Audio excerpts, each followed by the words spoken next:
3:39 p.m. I just left the Bernice Oster Public Library in Hollywood, Florida, near the Harryberry Park and the Hollywood Boardwalk. And I'm going to demonstrate how gang-stalking, which is the Department of Homeland Security's go-to method of finding out what's going on the ground, works. I've done a little more research into the origins of what we know to be gang stalking, and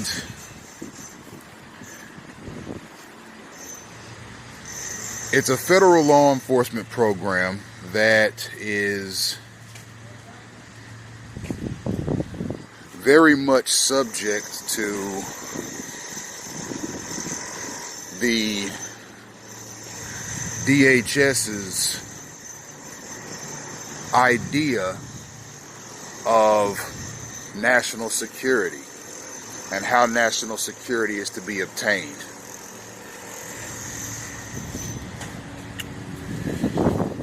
Now, the Department of Homeland Security is a relatively new construct in law enforcement, and it's kind of like a combination between the FBI, the DEA, which is the Drug Enforcement Agency,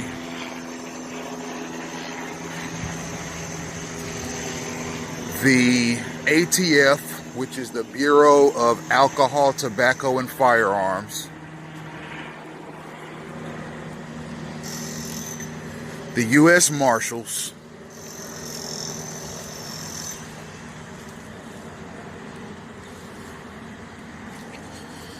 and we'll stop there and say it's a combination of the above. And its sole purpose is to use overt and covert mechanisms to keep America safe. Now, that includes foreign and domestic threats. So whether it's a potential terrorist attack or whether it's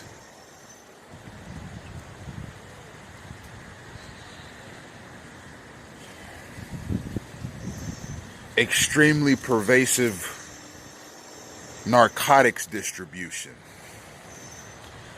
the Department of Homeland Security has a hand in surveilling it and disrupting it. And that's a big part of what the Department of Homeland Security does. They're not just an agency that sniffs out and prosecutes crime and terrorism. They're a disruption agency. Just like the FBI and the CIA were in the 1960s and 70s, they disrupt activity in the United States that they find subversive, meaning activity that could undermine the stability of the United States. So, having done more research into what gang stalking is, and at its core, it's a disruption mechanism, a disruption of the life of the targeted individual, and looking at the reasons as to why a person is put into a gang stalking campaign, whistleblowing, being very outspoken on a political issue, having an inheritance, being a loner, visiting controversial websites, having conspiratorial views on things. These are all attributes of someone who gets put into a gang stalking campaign. And before the Department of Homeland Security was created, these are the types of behaviors that the Bureau of Alcohol, Tobacco, and Firearms, and the Drug Enforcement Agency used to look into.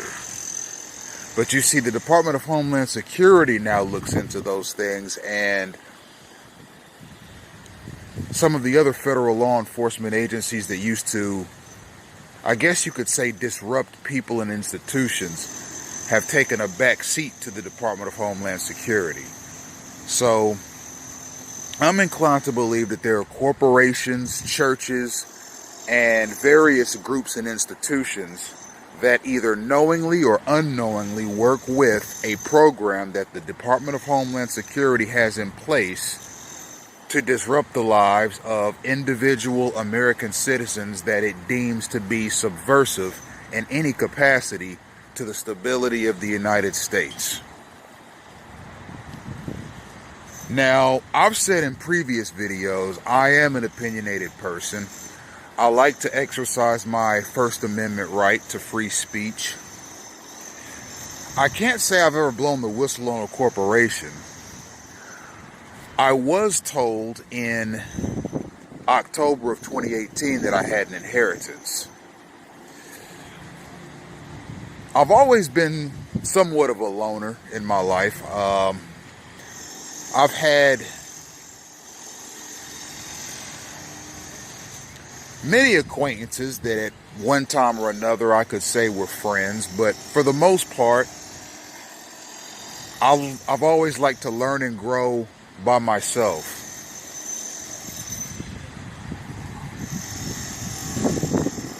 I don't have a criminal record. I've never stockpiled weapons like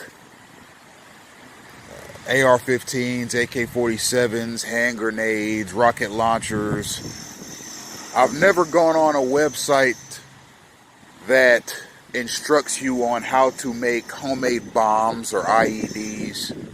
I've never made purchases of the above items online, although I did buy a .45 caliber Glock through gandermountain.com back when they were still open, when I lived in Dayton, and that was for home defense, and I ran into no problems there. Although I did find it a bit suspicious when I went to Gander Mountain to pick up my firearm. They had me fill out a paper application for the FBI background check as opposed to a digital application, which I found to be quite discouraging and a little annoying, because digital applications are much safer than paper applications, period. It doesn't matter what you're doing. You could be applying for a job, you could be applying for a home or a car loan, you could be applying for a background check for a firearm. It could be any other government business as well. Digital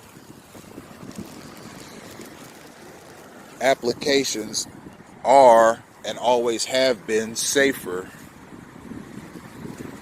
than paper applications, because the information goes right into a secure server rather than into the hands of a person who could very easily steal it. So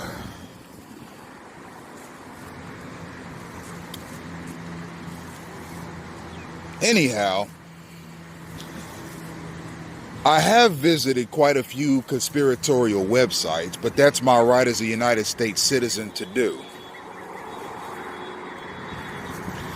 Furthermore, I object very strongly to any system of government or any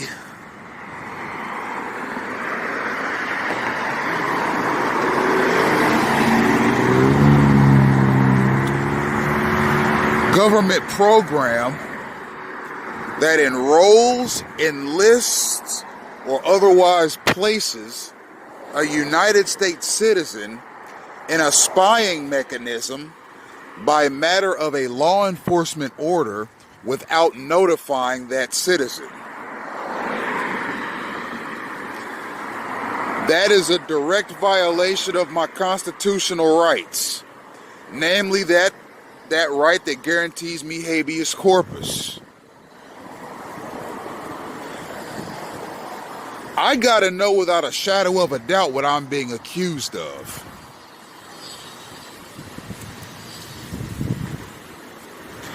You can't prosecute a person for a behavior that you find to be suspicious perpetually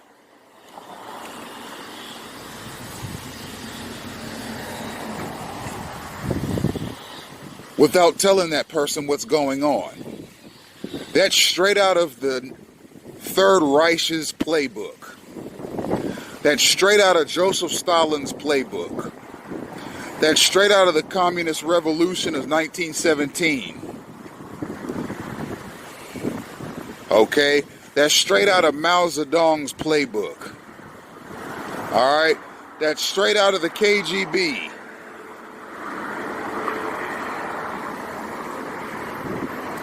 And to take it a step further, it's straight out of hell.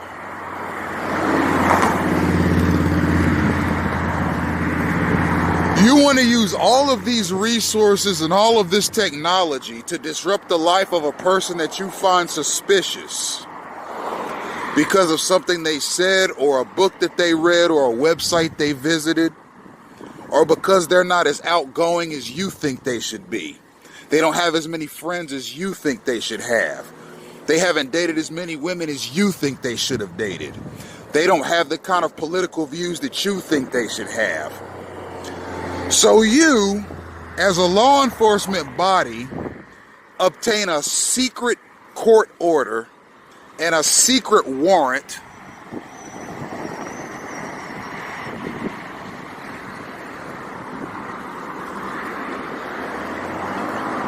to endlessly disrupt that man's life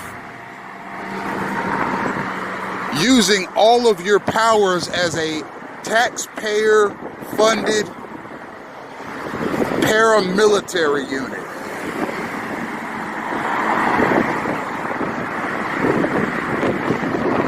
And that's what the Department of Homeland Security is.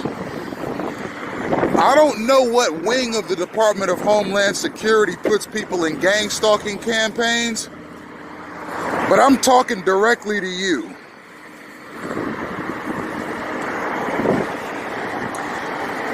You're a loser.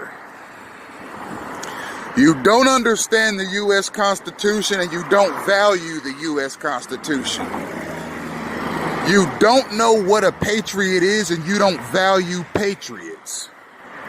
You don't know what law enforcement is, and you don't value the law. All you value is the ability to manipulate people, systems, and governments to harass people to no end. And you ought to be ashamed of yourself.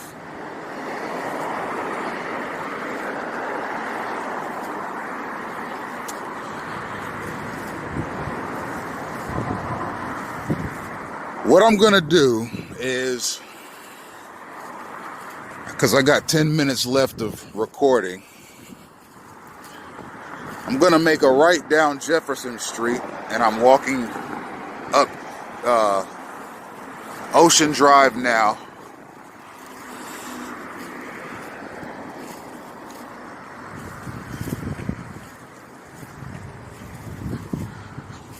And I'm going to start walking towards the boardwalk.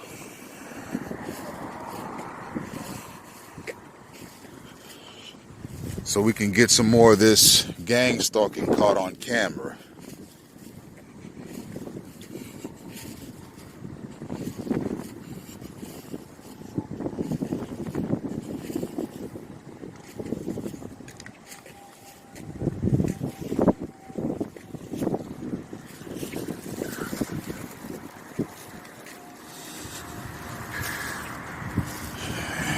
You'd be surprised the number of people that equate patriotism with blindly following the orders of police officers.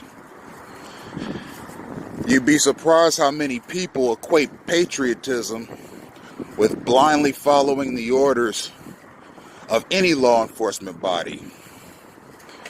or semi-law enforcement body. You'd be surprised to see the number of people that equate patriotism with blindly following the directions of military personnel. You'd be surprised at the number of people that equate patriotism with blindly following the orders of their church. You'd be surprised the number of people that equate patriotism with blindly following the directives of elected officials, leaders, and politicians. You'd be surprised to see the number of people that equate patriotism with blindly following the directives of business people and corporations, even if they tell them to do something that's obviously harmful to somebody else.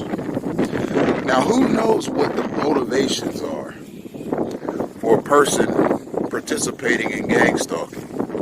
Maybe they're being lied to. We want you to keep an eye out for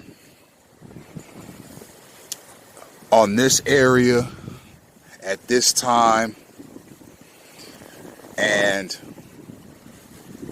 on this person or these people or these kinds of people, because we've been getting a lot of complaints about so-and-so behavior, and we want you to keep an eye out on this area at this time at this specific location. And if you see anything suspicious, call the police. Unbeknownst to the person that is being told that specific time, location, and scenario is exactly where the targeted individual is. So that person is indirectly and inadvertently participating in gang stalking just by thinking that they're doing the right thing. That's what I'm starting to believe that gang stalking is. It's people being lied to by other people as to why they're being asked to go a certain place at a certain time, or keep an eye out for certain behaviors at certain places at certain times in certain locations. If people are being told that and they do it, who knows who's asking them to do it? They may just think they're just doing the right thing. They may think they're actually doing their country a service. What they may not realize is that the exact location that they're being told to watch or ride a bike past or walk past or skateboard past or dart past with their vehicle is the exact location where the targeted individual is. And if everywhere the targeted individual goes, the law enforcement, the military law enforcement and semi-law enforcement mechanisms that are following the TI around endlessly are constantly telling people that are going to be in his general vicinity, hey, watch out for this, watch out for that, make this move and gesture at this time, make that move and gesture at this time. Use these phrases when talking to your buddies, or use these phrases when talking to your girlfriend when you get around these kind of people, or when you get around those kind of people. Ride your bike in a certain way, ride your skateboard in a certain way, ride your scooter in a certain way, at a certain time, at a certain place, and in a certain pattern when you get around these kinds of people. Unbeknownst to the gang stalker, they're being instructed on how to gang stalk. They don't realize there's a targeted individual involved in that. They don't realize they're harassing somebody with their movements and gestures. They don't realize that there's tens of thousands, if not millions, of other people that are being told similar things and being told to act in similar ways around certain kinds of people. That's how the person is targeted without consequence. If these people were told, hey, listen, we're watching somebody in particular and we want you to assist us, the first thing the person will say, well, okay, what's he look like? What are his measurements? What's his height and weight? What kind of clothes does he wear? What kind of car does he drive? What's his license plates? Heck, I could send some buddies over to his house if you have his address and we can pick him right up. But see, it's not that easy. The gang stalkers can't be told that they're following somebody in particular, otherwise it would scare up all kinds of attention. And that's not what gang stalking is about. It's about death by 1,000 cuts. They just tell people to be on alert, or maybe not. Maybe they found new innovative ways to indirectly cause the TI to be stalked by the people around them. You see, the people can only act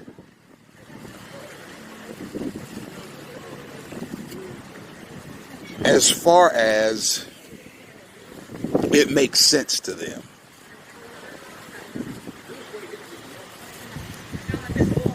Wear this shirt.